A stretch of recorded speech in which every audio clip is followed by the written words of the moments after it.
Morning. Sir.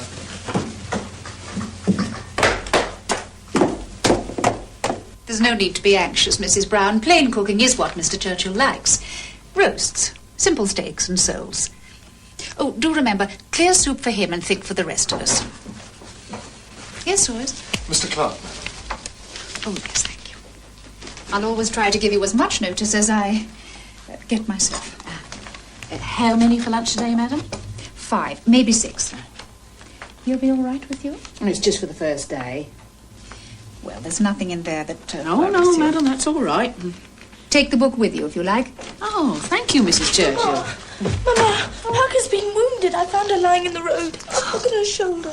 She must have been run over. I think somebody kicked her. Wrap her in a blanket and put her in Mr. Bracken's car. Ask Brendan if he'll drive us and ask Miss Hamden to ring the vet. Papa will be furious. I can Miss get Hamden! into you, can't I, Mrs. Miss Brown? Hamden! You know your way, don't you? We've been expecting you. It was imperative I did not leave England without speaking with Mr. Churchill. I do hope you'll stay to lunch. Miss Hamden's not Mary, will you take Mr. Clark into the drawing room and introduce him to Brendan? Brendan? Brendan Bracken is a member of Parliament and a friend of my husband's. Would you excuse me a moment? Oh, hurry, Mama. She's bleeding to death. I'm getting my coat. Oh, this way. Brendan? Brendan, you're to drive us to the vet. Pug's been wounded. There's no time to lose. Oh, this is Mr. Clark, Brendan Bracken. Excuse me. Delighted to meet you, Mr. Clark.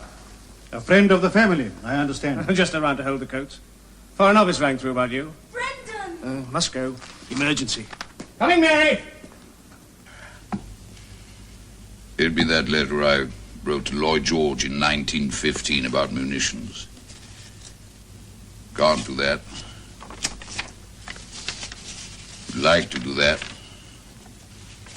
Can do that. Hack and thanks. Hack and thanks. And lock these telegrams up. What are those? The bills? Bills. Oh, I don't understand that at all. You can pay £150 on that. £80 for electricity. See what we paid for the same quarter last year. Right.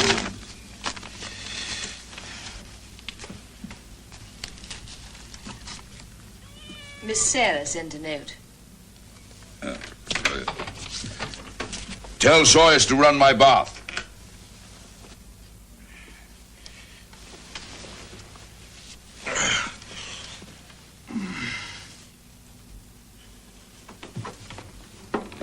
Wow. I know you always tell me to speak out and say what I have to say, but sometimes it sticks. Sarah. My little mule. You persevered and studied your theatrical profession for 2 years. Are you not betraying your training and dedication by marrying so soon? I love him, Papa. He's 18 years older than you are. He loves me. He's been married twice already. I know how persuasive you can be, Papa. The only thing I am doubtful of in deciding whether to marry him is the effect it'll have on our relationship. Yours and Mamma's with me. Although he's lived many years in the United States, he's an Austrian. You promise me one thing. Do not marry him until he's become an American citizen. If you do, and he has not changed his nationality, in 3 years' time, you will be married to the enemy, and I will not be able to protect you once you have lost this. Thank you, Papa. Oh. We are being led into the most terrible trouble, you know. Your bath's ready, sir. Thank you, Papa.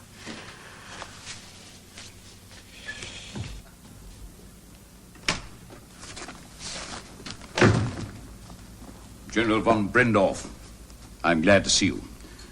I know at risk you must have taken to come to see me. This may be the last time we shall meet. Mr. Churchill, is everyone in England and France asleep or blind? Have you talked to the Prime Minister? The mind of Mr. Baldwin seemed elsewhere. He's getting old. Would you care for... No, thank you. He said the German High Command had no right to exist, that the German Navy was illegal, that we have no license for an air force. Does he not know that we have been training tank officers and pilots in Russia for years? That we have been secretly building U-boats in Finland and Holland? I've been warning the country of this by speeches in the House, articles in the press. I shall keep on warning them until one day, I hope before it is not too late, they will listen and act. Perhaps we are a people who need an authoritarian regime. In President Hindenburg, we had a father. When he became senile, we looked for another and found this madman. In the 3 years since Hitler seized power, do you know how much has been spent on armaments? 1,500 million sterling. And how much have you spent? 1,000th of that. We know. You tell us. You have a free press, a free parliament. Do you think this is for winter maneuvers? Why do not you and the French unite and strangle this gutter rat? How many of your high command support Hitler? Those who do not, into the concentration camps. Those who are alive, those who see clearly, hear him speak openly of peace and prepare secretly for war. How can we make the French realize before Europe sinks again? The French are preoccupied with enemies within. They change ministers as swiftly as menus. And England. I know you have warned your countrymen. How is it they will not listen? My words sink into the sand in which they bury their heads. We muddle along, hoping for peace and moving irrevocably towards war. You have brought me some news. Is there a plot to assassinate him? If there should be, I would know of it. Is there a plan to attack? You know that in the first chapter of Mein Kampf, Herr Hitler swears to bring the Austrian people into the fatherland. Where is the attack to be? If it were known that I have told you, I am a dead man. I have other sources, never fear. The German High Command has been given orders to prepare for a military occupation of the Rhineland. The troops to be used to be little more than 1 division. But the French have 100 divisions. Will they fight? Pug is going to be well, Papa. They've given her an injection and now she's feeling sorry for herself. She was badly hurt. Somebody kicked her. Kicked her? Who dared to kick my dog? Poor, brave little pug. She must have been run over. Winston, if you're ready, we'll go into luncheon. Mr. Clark. Poor, brave little pug. She shall come into luncheon, too. She shall be put in a high chair and with cushions so that she can see everybody. Who is Mr. Clark, Papa? If you know his name, you must never mention it. He's come here at the risk of his life. Come on, Pug. You met Hitler? I like to study my monsters at close quarters. Besides, I admire men who stand up for their country in defeat. I happen to say to this gentleman, why is Hitler so ferocious against the Jews? I suppose he must have reported back because my tea with his for Hitler was cancelled. I don't suppose I shall meet him now.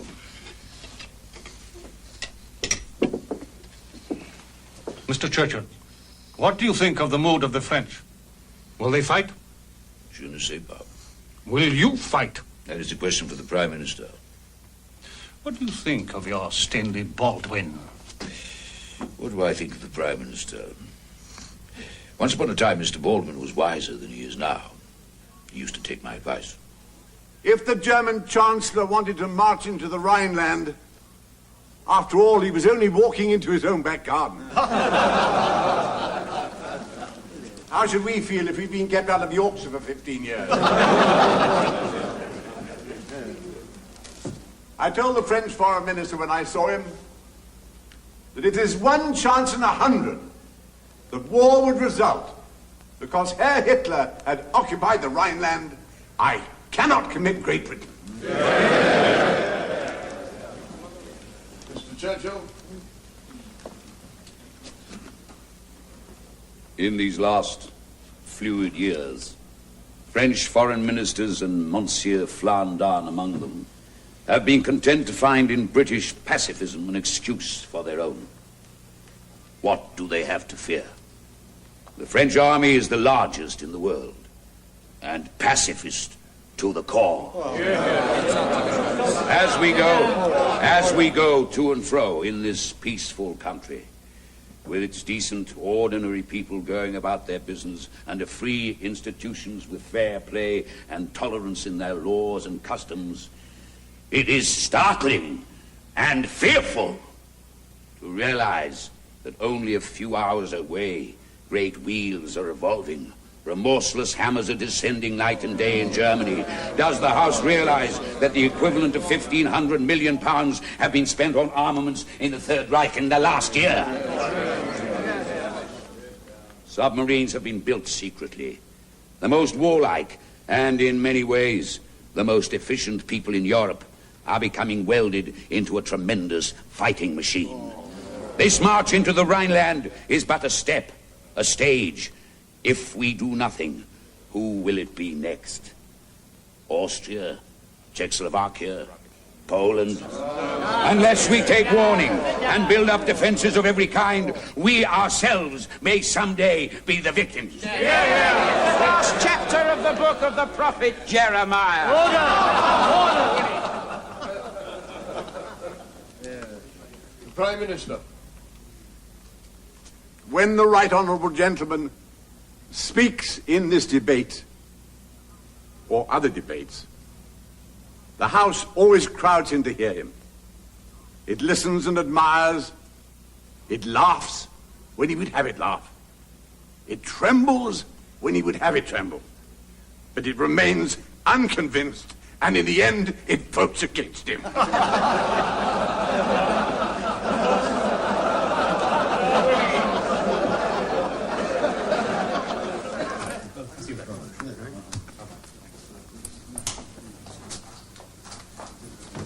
Neville.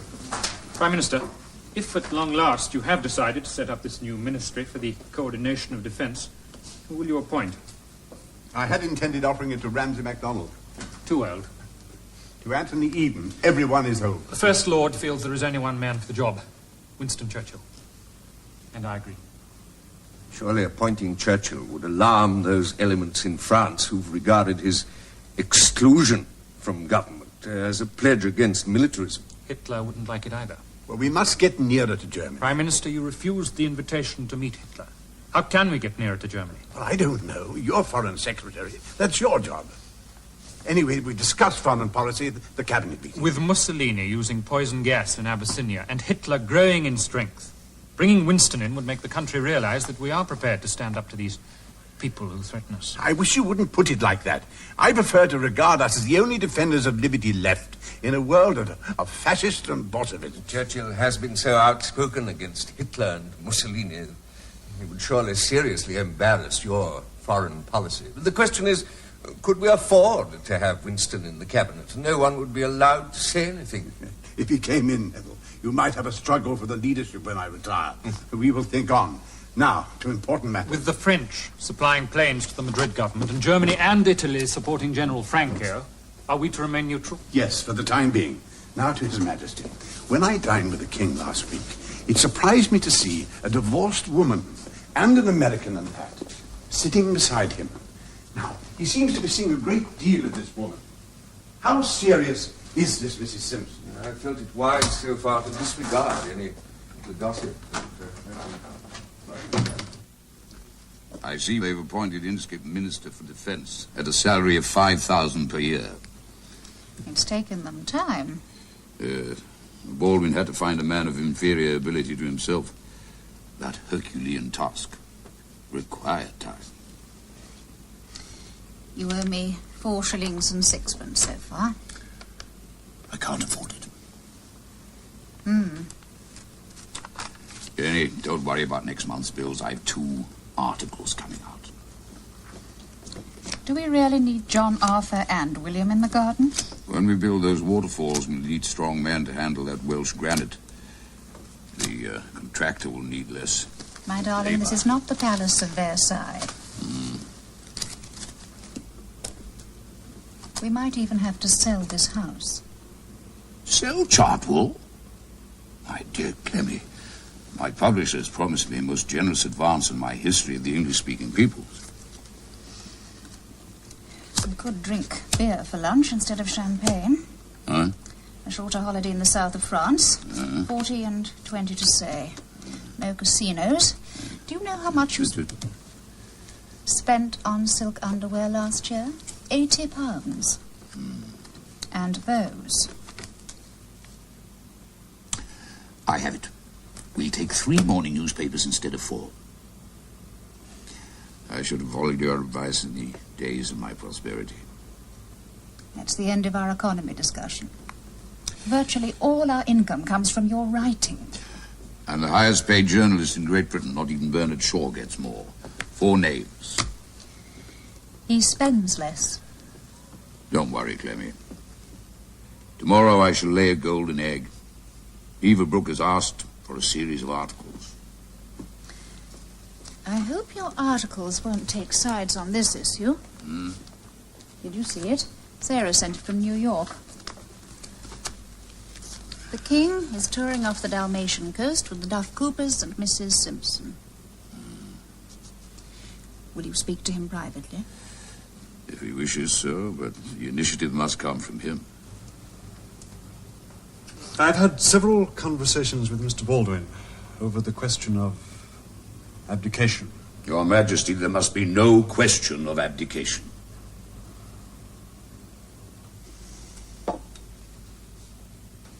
If Baldwin resigns, and he has said that he will, could you form a government? Sir, I did not come here at your request to dislodge the Prime Minister from Downing Street, though that would be a welcome byproduct. Please. Sir. No, sir, if you have asked the government to pass legislation allowing you to marry Mrs. Simpson, and if the government have refused, it is they who have to resign. What do you advise? Patience. This matter must not be rushed. Given time, all will be well. Retire to Windsor. Raise the drawbridge. Post your doctors at the gates. Let the dogs bay. Allow time for your battalions to march. I cannot live without her by my side, Winston. Sir, do not abdicate. The crown is the last shield against evils that afflict countries who have given up the idea of monarchy. Think of France. Think of Germany. Think of Spain.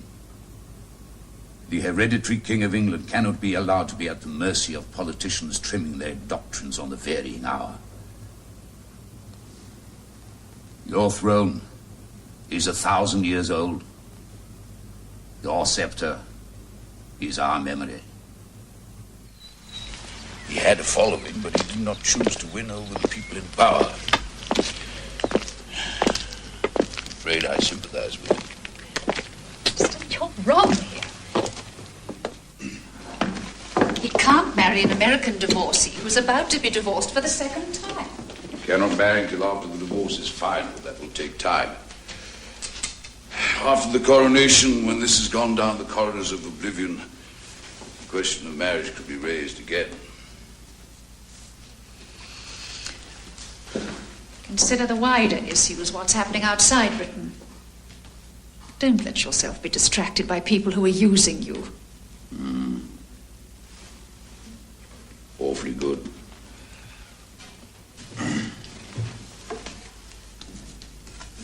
This house today is a theater watched by the whole world.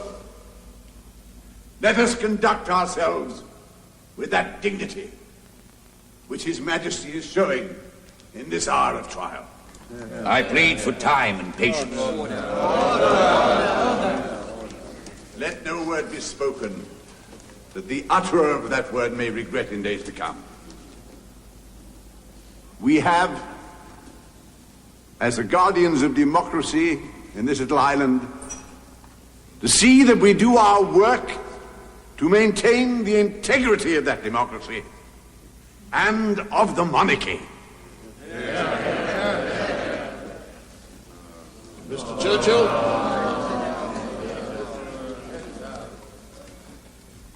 I plead, I pray, that time and tolerance will not be denied, that no irrevocable decision will be taken in haste, but that time and public opinion will be allowed to play their part, and that a cherished and unique personality may not be incontinently severed from the people he loved so well. The king wishes to take the honorable course to marry the woman he loves.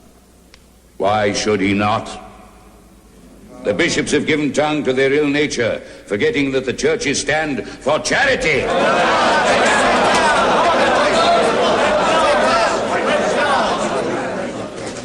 Will the right honourable gentleman confine what he has to say to the question before the House? The king has no personal access to his parliament or to his people. Between him and them stand the ministers of the crown. They have used all their influence and power to persuade him to remain silent. The public should be allowed to hear him, to hear his explanation. Why should he be prevented from doing this by a clique of power-drunk politicians?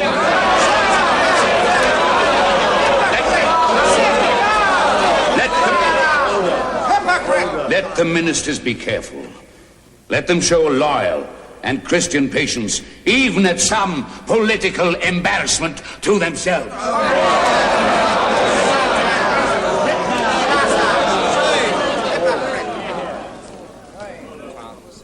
You won't be satisfied till you've broken him, will you?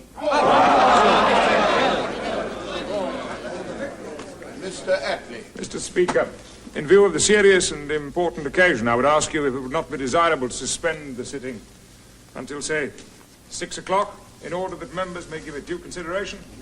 If it is the wish of the House, I'm prepared to suspend the sitting until 6 o'clock. It's too late. He's decided to abrogate. Order, order. The sitting is suspended until 6 o'clock. Sir, you're an awful disgrace to the nation. You're a traitor, sir.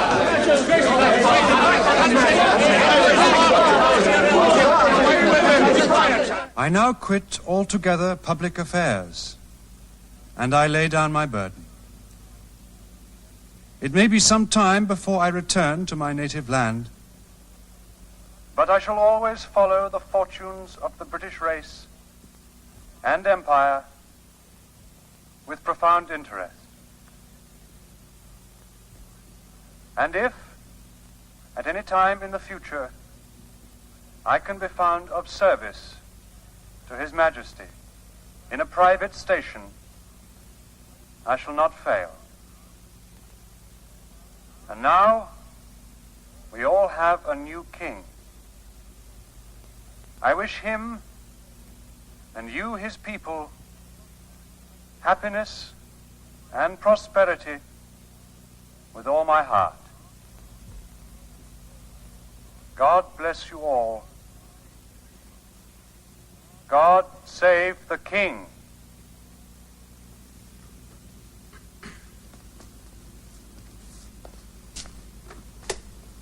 Well, if you ask me, I call that a ghastly sentimental speech. I'm sorry you think that, Randolph. Your father helped him to write it. That is not a speech to make when you've let the side down. I mean, Papa was wrong right from the beginning. In 5 minutes on the floor of the House, he undid the work of a lifetime. If Lloyd George had been in the country, we might have pulled it off. Alone, I was too weak. Your father's been very upset. Look, I'm only saying what's being heard in every corridor in the House of Commons. I've benefited from criticism all my life. And I don't recall a time when I was ever short of it. So, who's going to listen to you now? I mean, prior to 1932, he was as much to blame for the unpreparedness of this country as anyone. Then in 1926, as Chancellor of the Exchequer, you were for reduction of the naval estimates. Now, 10 years later, you want to increase them. My views are subject to a harmonious process which keeps them in relation to the current turn of events. You're a voice, silent in the wilderness. Cry in the wilderness. No one will ever hear you again. You're very unkind to me. Yes, well, if you think I'm unkind, listen to what some of your so-called friends are saying about you. You have such a highly developed critical sense, Randolph. It's a pity you don't direct more of it upon yourself.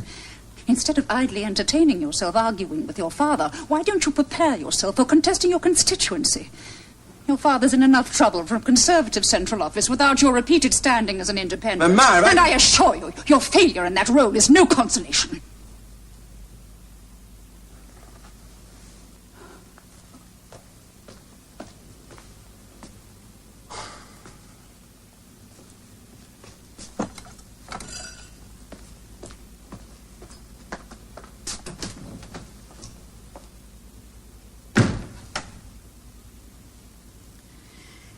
He would argue with a chair.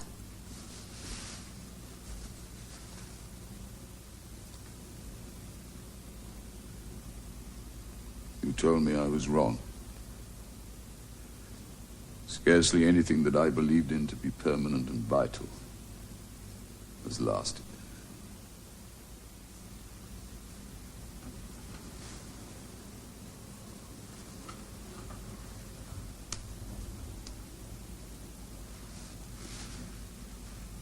Oh, my darling, you mustn't give up. Perhaps what the people need today is not what they want, but you must rouse them. You alone can do it. I have no authority, no press, no springboard. Then we must create a springboard. We'll invite Beaverbrook down for the weekend. You will watch him like lynx. Well, in some matters he misleads you.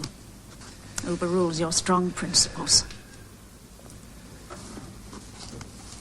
Perhaps I've made enough impression upon the world to go quietly. If you have, and the world will decide,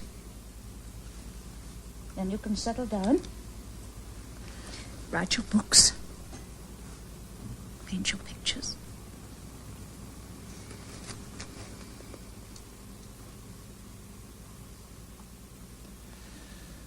Be sure to say good night to Randolph.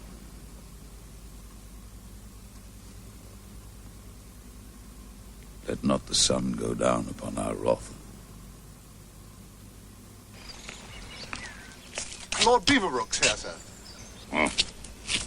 Winston! Oh, Max.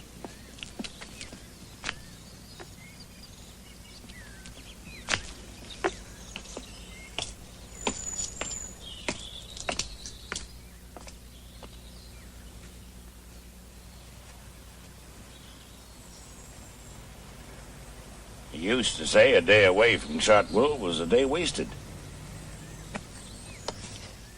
Doubtless I shall see a great deal more of it in the future. I didn't agree with Baldwin. Now that he's gone and Chamberlain has taken over... Chamberlain, the peacemaker. You two will never see eye to eye. But he's clever. Bah. Indeed. Opinionated and self-confident in the highest degree. He conceives himself capable of comprehending the whole field of Europe and indeed the world. Striving for peace in the teeth of facts. You're down just now. Mine, I've always liked Churchill down. Churchill up has the makings of a tyrant. Brendan Bracken tells me you're thinking of giving up politics. I'm considering taking up a directorship in the city. Winston the businessman. Will he be any good? At the moment, if you went into business making coffins, people would stop dying. If you're pressed financially. I am deeply touched by the warm friendship of your offer, but it will not be necessary for me to avail myself of it. German intelligence thinks I'm in the pay of the Beaverbrook press as it is. You've got nothing to worry about. You can write, and you can paint. Why don't you sell your paintings? They're too bad to sell and too dear to give away.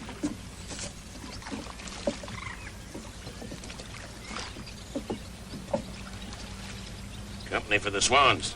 Is that the goose that lays the golden eggs? He's a friend, and I call him he answers to me. I'm the only person he will answer to. Quack, quack.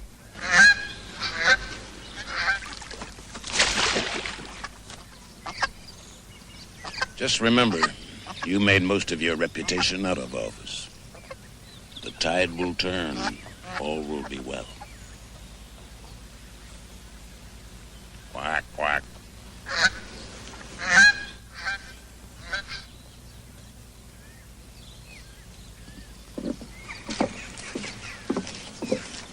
Winston? Winston!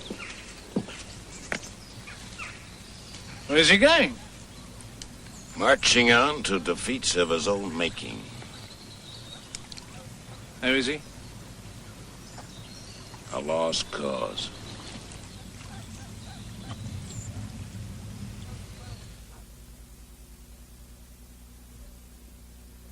After a year of the Spanish Civil War, Goering has blooded his...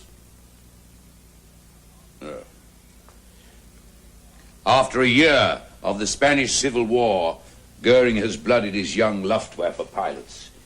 He has ascertained under combat conditions whether his men and planes are equal to the task. Oh, Clemmy, I can't stand this damn thing. It's so inanimate. Where's the Hamblin? Typing your speech for the Army estimates debate. Where's Mrs. Hill? Correcting proofs of arms in the Covenant. She's still tied up. There we are. Beaverbrook wants this by this evening. You haven't forgotten you're going to see von Ribbentrop and must leave in 10 minutes. Why not take Miss Hamlin with you and dictate in the car? Try and not make her sick with your cigar. Our metropolis here is the greatest target in the world.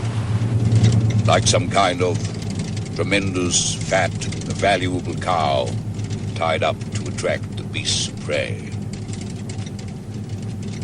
We must take effective measures while there's time.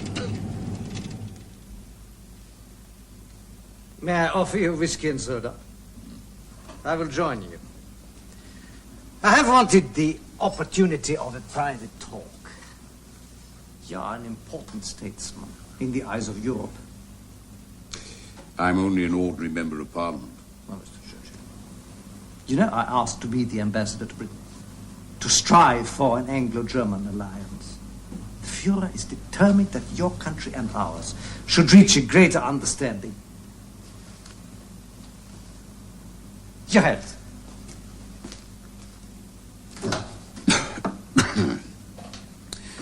Herr von Ribbentrop, you will not live to be as old as I am if you drink whiskey as strong as that. Oh, I'm so sorry. I know more about champagne, perhaps, than about whiskey. Some of us are alarmed at what is going on in Germany. Though I agree that Mr. Chamberlain echoes your sentiments about an Anglo-German friendship. Exactly. Yet you seem obsessed with the idea that we are building a huge army and air force to launch a European war. Your articles and speeches attacking us are damaging to what we are trying, and to what Mr. Chamberlain is trying to achieve. Everything I write and speak is based upon fact. And what are the facts? Germany has occupied the Rhineland, but the Rhineland is German. You have marched into the Rhineland in defiance of the Treaty of Versailles. Oh, Mr. Churchill, you yourself have criticized that treaty. Because it was not a peace treaty, it was an armistice. I'm not blind to what Herr Hitler has done for Germany, nor to his achievement in keeping out communism. You see, you know as well as I do that in the end the final enemy is communism. The Führer knows that one day England and Germany will turn together to face the menace from the east. Germany has no more territorial demands in Europe. Then why did you spend 2,000 million marks on arms last year? We speak in confidence. No. Everything that is said here will be reported back to the Foreign Office. We have an expanding population of 70 million. We need breathing space. We need living room. Your country is mortgaged to the hilt for the building of arms. Herr Hitler must go on. He cannot go back. He must blood his hounds and show them sport, or else, like the god of old, be devoured by them.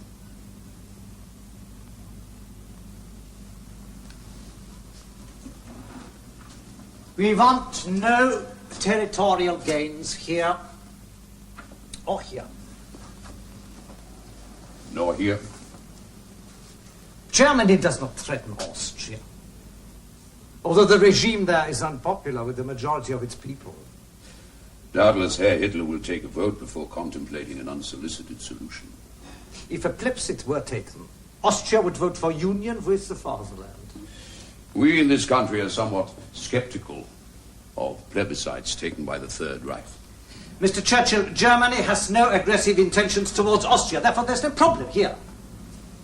But here, and here, Poland and the Danzig corridor, White Russia and the Ukraine.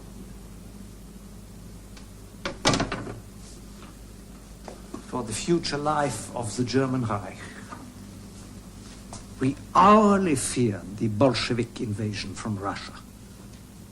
All we ask is a free hand in Eastern Europe and that Britain will not interfere. To please sit down. Then, perhaps, the return of certain German colonies in East Africa, but that's a trivial matter. Please do sit.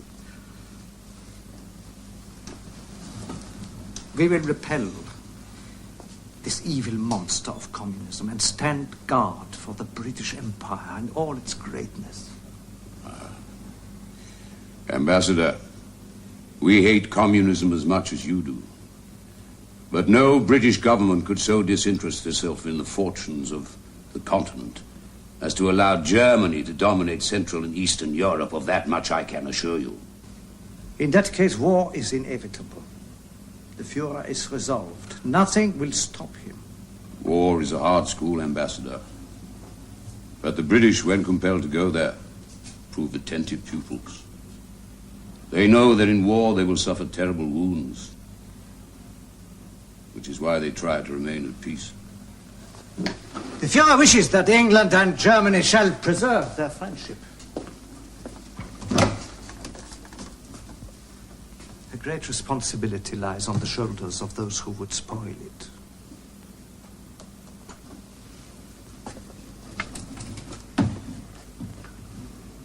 Do you know why the nose of the British bulldog slopes backwards? I have no idea. So that he can breathe without letting go. That may be so, Herr Chancellor. But 2 years ago, in the Reichstag, you said that Germany did not intend to interfere with the internal affairs of Austria, to annex Austria, or to conclude an Anschluss. You, the Chancellor of Austria, have fortified your borders against me. Together with Czechoslovakia, you're planning to restore the Habsburg monarchy. You wish to throw 20 million men against Germany. There is fighting and shooting in the streets of Vienna. There is disorder by the workers. German blood is being shed. There is no disorder. Situation is out of your control. There is no disorder except that which is created by the Austrian Nazi Party led by Seyss-Inquart. I wish to prevent further outrages against the German population. If you do not do as I say, I shall march against Austria.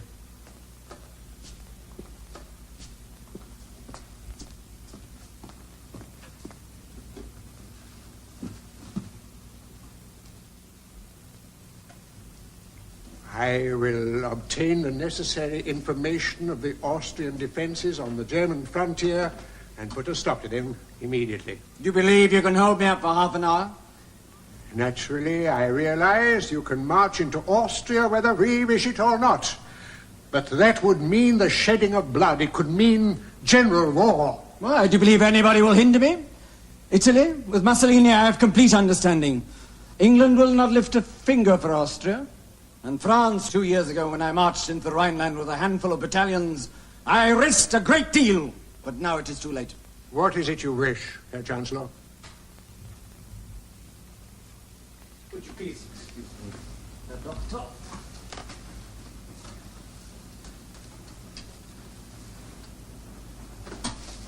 You will sign this agreement. Terms I require from Austria. Within 3 days, I expect its execution.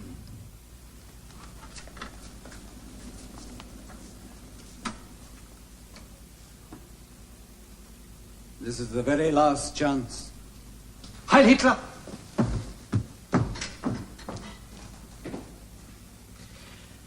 Well, that is how the Führer can be. Now you have experienced it for yourself, Herr Chancellor. But when you come again, you will have a much easier time. He is a wonderfully good man and has great vision. These terms are open to discussion. Please, Herr Chancellor. I'm in a hurry to return to London. All Nazis in jail to be amnestied. Size Ingvar to be minister in charge of police and security. Am I to sign Austria's death warrant?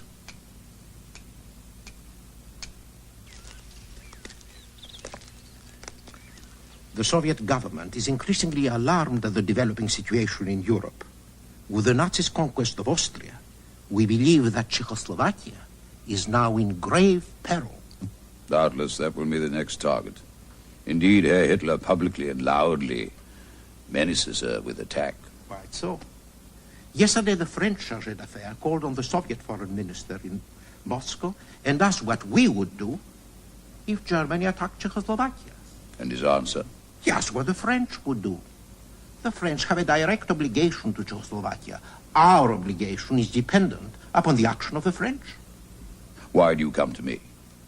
You are the one person of influence who seems to clearly appreciate what is going on. Will you kindly come to the point? As Soviet ambassador, my powers to discuss matters of defense are somewhat limited. I understand perfectly. For some time, you have been suggesting a grand alliance between Britain, France, and Soviet Russia. I am instructed to investigate the possibility of staff talks between our countries. What you say is of the utmost importance. Such an alliance would hem Germany in on three sides. Why do you not go to Mr. Chamberlain? My dear Mr. Churchill, we do not believe he would listen. We do not seek a rebuff from your foreign office. You have powerful friends. Maybe you can find a way. I'll see what I can do. And now, if you'll excuse me, thank you for your hospitality. I would prefer to see myself out. Soil.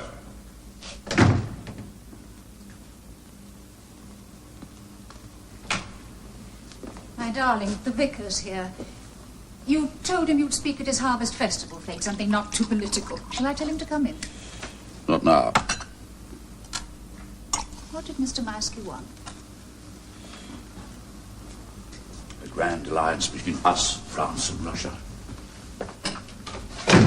First ray of hope in the darkening sea. You see how influential you still are. You will put it to the government. Chamberlain will not listen. Why should he not? You remember Mr. Roosevelt's offer of help? That could have been the great turning point. Yet Chamberlain, in his limited knowledge and inexperience of the European scene, chose to wave away the proffered hand stretched out across the Atlantic and leave one breathless with amazement. Nevertheless, you will put Mr. Maisky's proposition to the government. You won't give up. Give up? I will never give up. But what is one to do to make these fools realize what is going on? Write to Halifax. Do it now. Chamberlain and Halifax are going to Berchtesgaden. I'm sure you will not mind if I come to the point of our meeting. After you occupied the Rhineland, you said that you had no further territorial demands in Europe. Yet, you marched into Austria. But, Prime Minister, that was just a family affair. We had 7 million Germans in Austria that'd been very badly treated. Read of the riots, the bloodshed in the streets. The Führer had no alternative but to protect his subjects. That may be. But now you wish to absorb the German people in the Sudeten part of Czechoslovakia. The Czechs are savaging my people. I'm not prepared to wait a moment longer. If you contemplate immediate action, I see little point in our journey to see you, Chancellor. If you can assure me that the British government accepts that the Germans in Sudetenland have the right to determine their own future, I'm quite prepared to discuss the matter. Otherwise, the Luftwaffe and the Wehrmacht only await my word.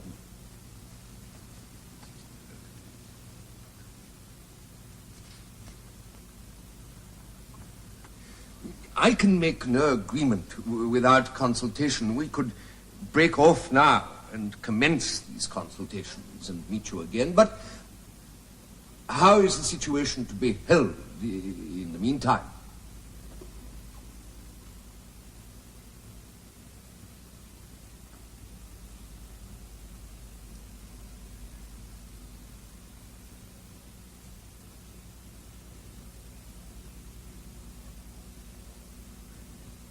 Unless the Czechs force me, I promise not to give the order to march until we meet again. I accept your word. Then you will report our meeting to the Mother of Parliaments. Naturally. You will tell them that your visit alone has saved an invasion. I can see in your face that you are a man I can trust.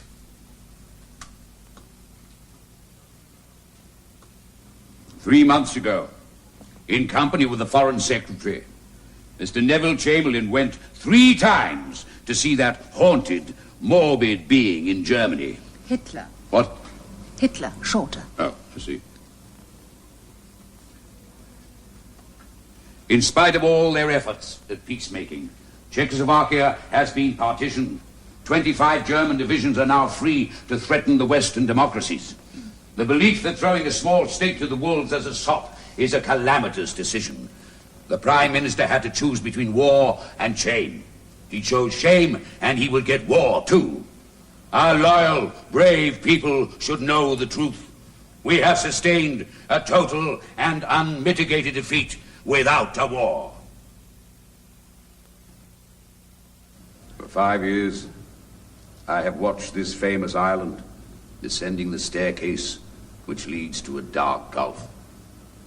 Herr Hitler has torn up the treaties, garrisoned the Rhineland, marched into Austria, and liberated the Germans in Czechoslovakia. Now we take a stand.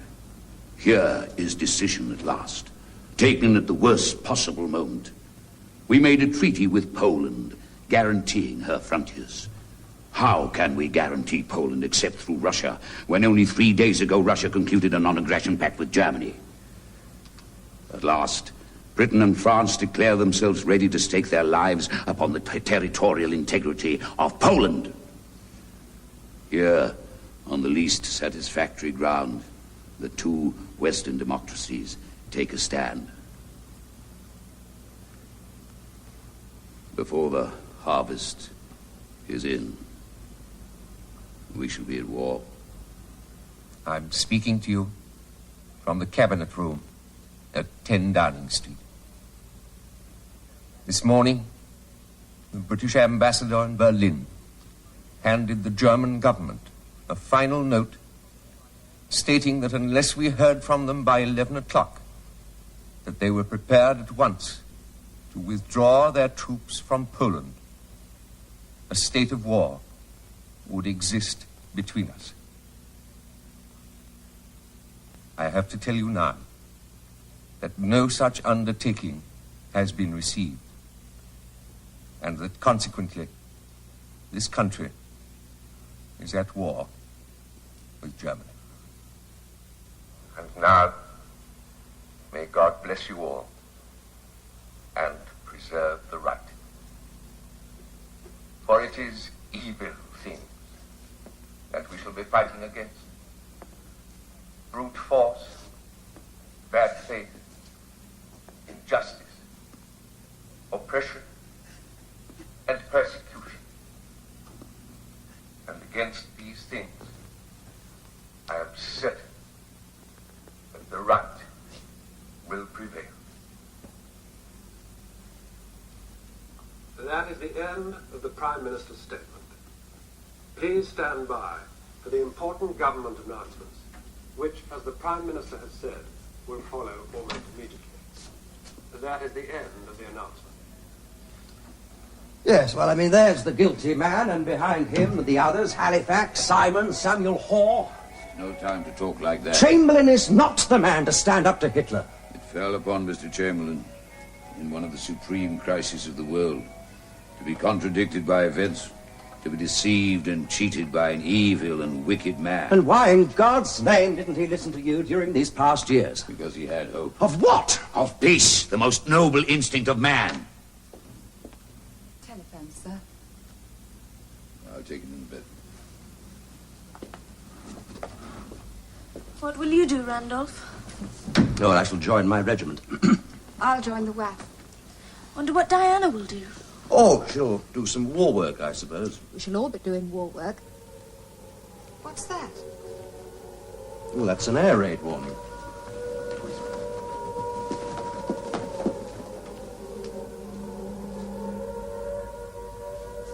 The war's only been on a few moments. Hitler's organised an air raid already. We've 15 minutes to get to the shelter. Well, I'm not going. You should set an example to others.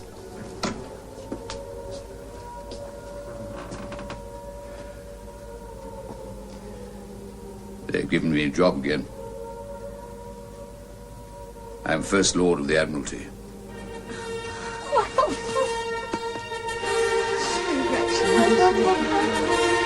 Randolph.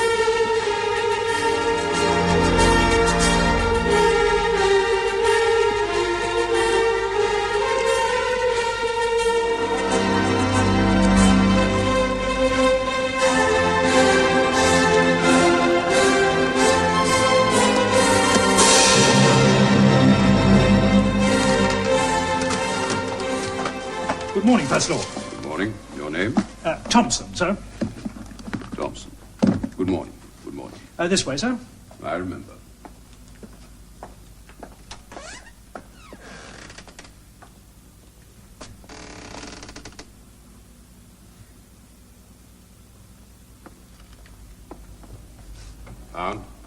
Welcome aboard, First Lord. You've already made your mark. The German radios say that you personally placed a bomb aboard the Athenia to create bad German-American relations. How many losses? 112 lives, including 28 American.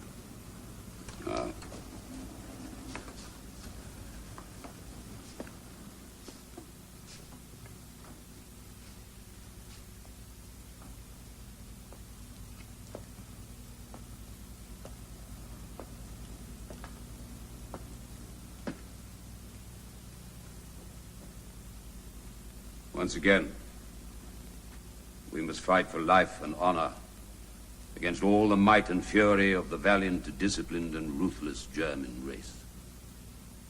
Once again. So be it. We must attack. We must put fire in our bellies. We must make the sound of our guns reverberate in their ears like the crack of doom. They must bleed and burn. They must be crushed into a mass of smoldering ruins. Johnson. Thompson. Sir. Thompson. You file that for me, please. Copy to the War Office. Running late again. Yes, I'm afraid so, sir. File.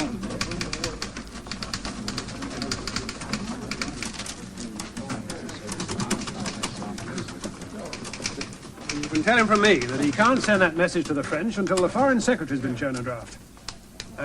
Could you tell him that, sir? Never despair. Never give in. Never, never, never. Matters great or small, never give in. Except, of course, to convictions of honor and good sense. We'll see what we can do. Thank you, sir. There you go, my lads. Thank you, First Lord. Thompson. Sir. The Board of Admiralty, sir. Turned down as officers for the very reason which have gained them admission, because their fathers came from the lower deck. In their fathers' homes, they grew up to love the Navy. They will make splendid officers. Who are the uniformed, psalm-singing defeatists who wrote this report? It emanated from the Foreign Office, sir. It what? Emanated? We must prune such words. This report is every cliché in the world except please adjust your dress before leaving. The Foreign Office. They follow their noses regardless of what the government wishes. I don't trust them. Let them in. Yes, sir. This morning you were rather uncomplimentary about the Treasury, too, sir. I was wondering which you disliked the most. The War Office.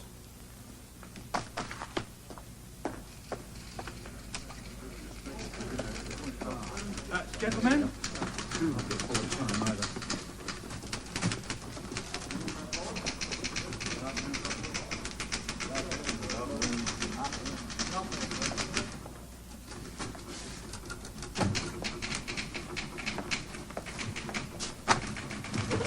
Is there any chance of seeing I'd come back tomorrow at 11, if I were you. But tomorrow's Sunday.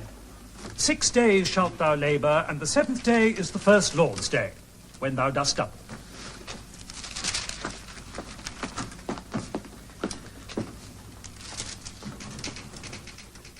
I saw Monsieur de Ladier in Paris yesterday. They're still against dropping mines in the Rhine.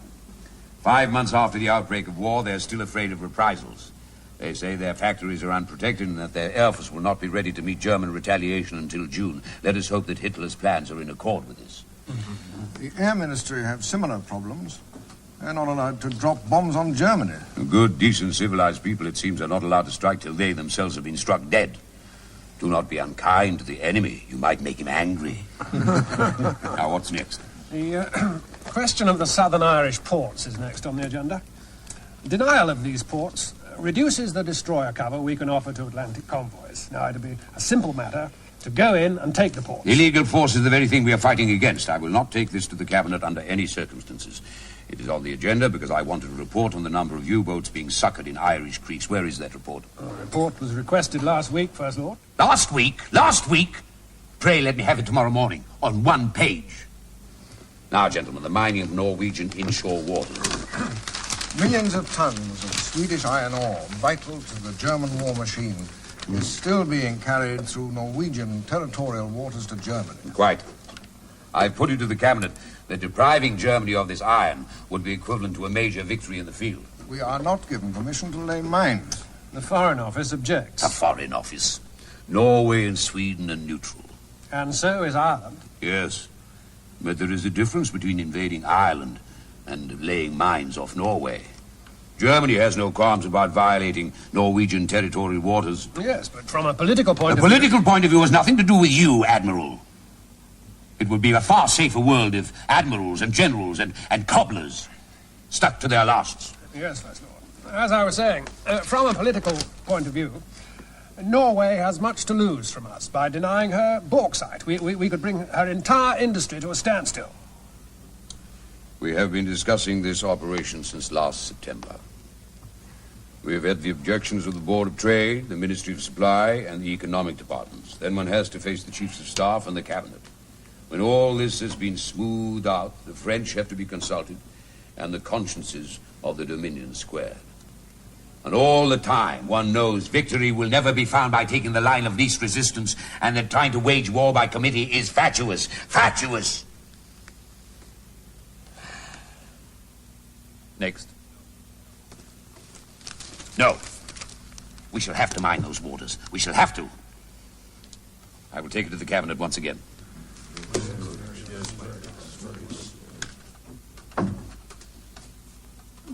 He hasn't eaten his breakfast. No, and he won't get up. He's in a terrible mood.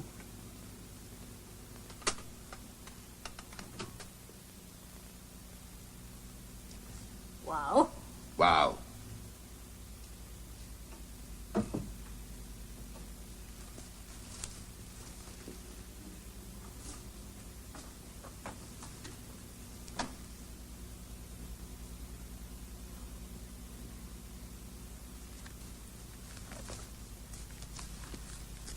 They blame me. They always do. They say it's because we laid mines in the inshore waters. Hitler planned the invasion of Norway months ago. When you go down to the house, you must take no responsibility for what's happening in Norway. I can't do that in wartime. You cannot take the blame. It would make a first-class political crisis. I can't do it. I shall have to be on my best behavior. Reserved, subdued, and penitent. Qualities for which I'm well known. Oh, your name has never been linked with those who brought England to war unprepared. To expect blame through loyalty is madness. This is your opportunity. I do not propose this afternoon to give an account of the military operations in Norway. Why not? Because of the large number of men to be taken off, and of the fact that it would be possible for the Germans to bring there the whole available forces of their bombers. No doubt, news of our withdrawal from southern Norway created a profound shock both in this house and in the country. Not only in this country, but the whole world. However, I am able once again to pay my tribute to the very remarkable skill of our naval and military forces. We have watched with pride and with admiration the splendid gallantry and dash of the men of the Royal Navy and the Royal Air Force. Both of whom What about those who made the decision? both of whom have had both of whom have had continuous difficult and dangerous tasks to perform. Both of whom have performed great achievements.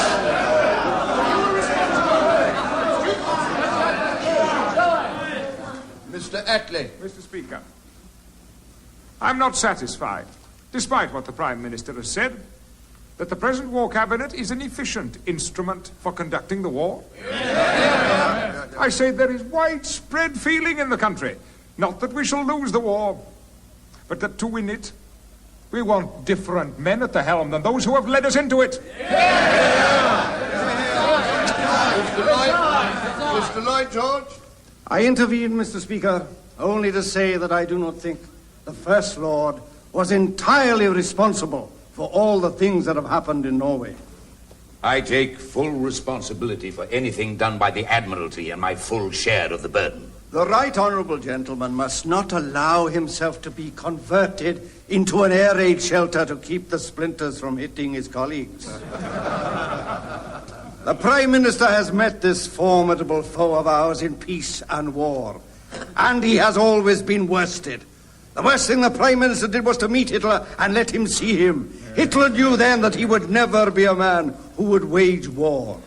In the beginning of his speech, he appealed for sacrifice. The nation is prepared for sacrifice.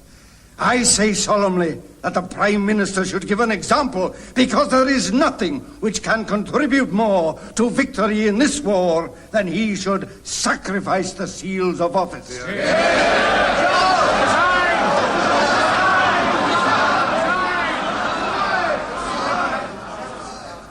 Mr. Leo Amory. Mr. Speaker, I quote certain words of Oliver Cromwell. He said to the Long Parliament, when he thought it was no longer fit to govern the affairs of the nation, "You have sat too long for any good you have been doing. Depart, I say, and let us have done with you. Go! In the name of God, go!"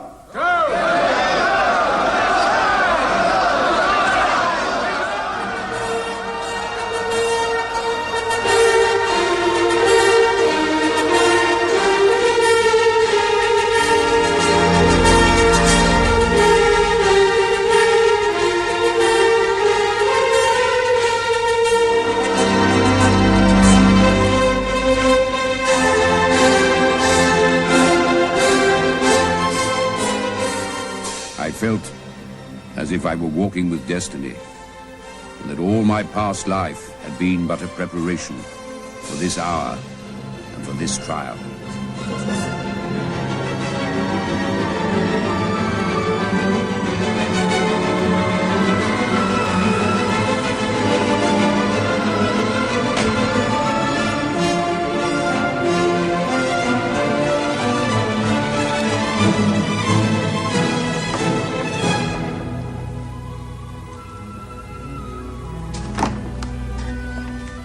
Churchill, sir.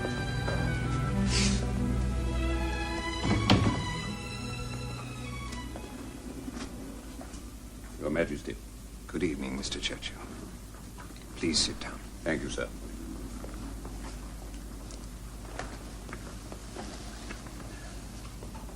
The news is grave. Holland and Belgium have been attacked.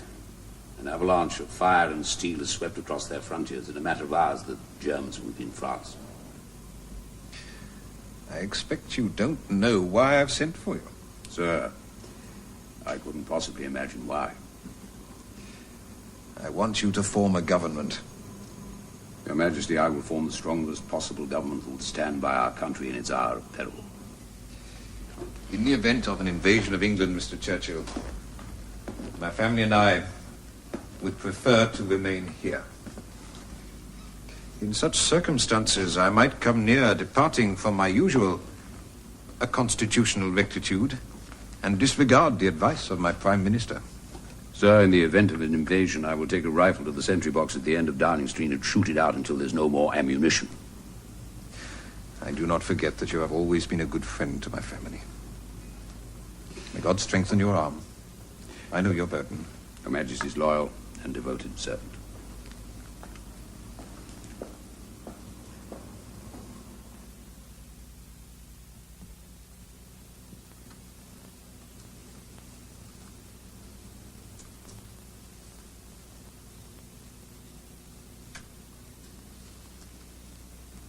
Tomorrow night we'll be in Downing Street. These the shoes you're going to wear tomorrow? Aren't they a bit shabby? Well, they're comfortable. I'm old enough to let that count. I don't suppose we shall see Chartwell for a while. This war's going to take it out of us. You're 65. I'm no longer young. I wonder if there's ever been a time when our future depended on the courage of one man.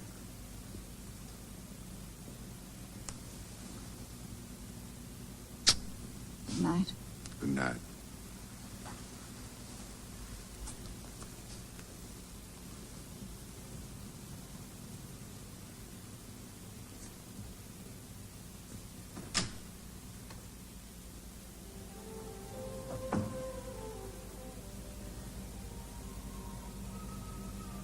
The Germans have struck their long-awaited blow. Now at last the slowly gathering, long pent-up fury of the storm has broken upon us. What can I do about this mighty battle? We are losing everywhere, at sea, on land, and in the air. In my mind's eye, I see the figure of death.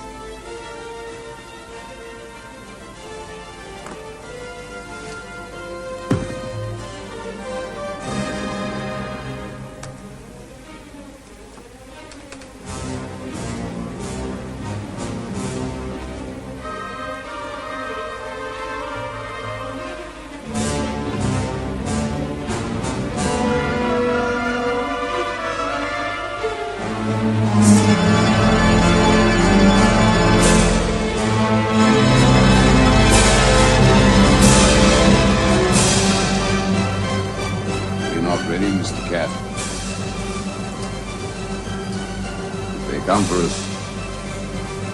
What shall we do? It's not enough to go round.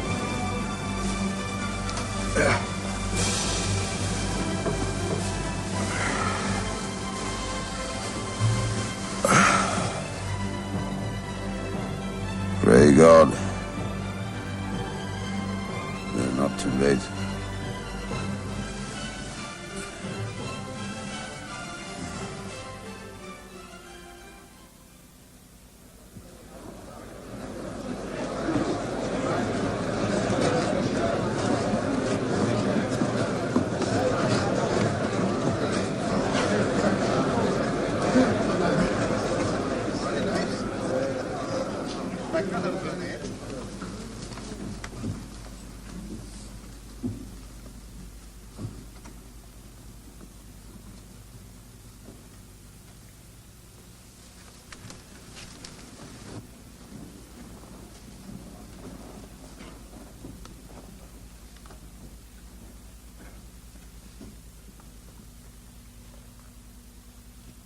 Prime Minister.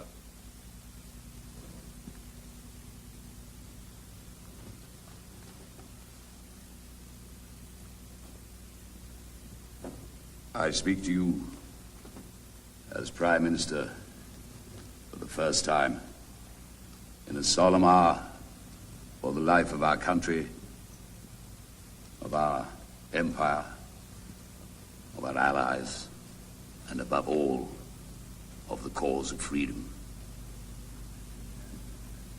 A tremendous battle is raging in France. The Germans, by a remarkable combination of air bombing and heavily armored tanks, have penetrated the French defenses and are ravaging the open country. We have before us an ordeal of the most grievous kind.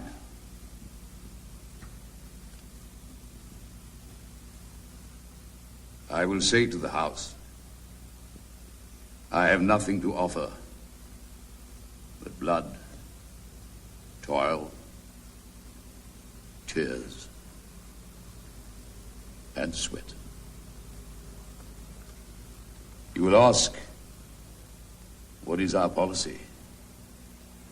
I will say, it is to wage war. By sea, by land, by air. To wage war with all our strength and all the might that God can give us. To wage war against a monstrous tyranny never surpassed in the whole dark, lamentable catalogue of human crime. That is our policy. You will ask, what is our aim? I will answer in one word. Victory. Victory at all costs. Victory despite all terror. Victory however long or hard the road may be. For without victory there can be no survival. We are resolved to destroy Hitler and every vestige of the Nazi regime. From that, nothing can turn us. Nothing. We will not parley, we will not negotiate with Hitler and the grisly gang that works his wicked will. We will fight him by sea, we will fight him by land, we will fight him in the air, until, with God's help, we have rid the world of his shadow.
'Cause I've been living inside of you.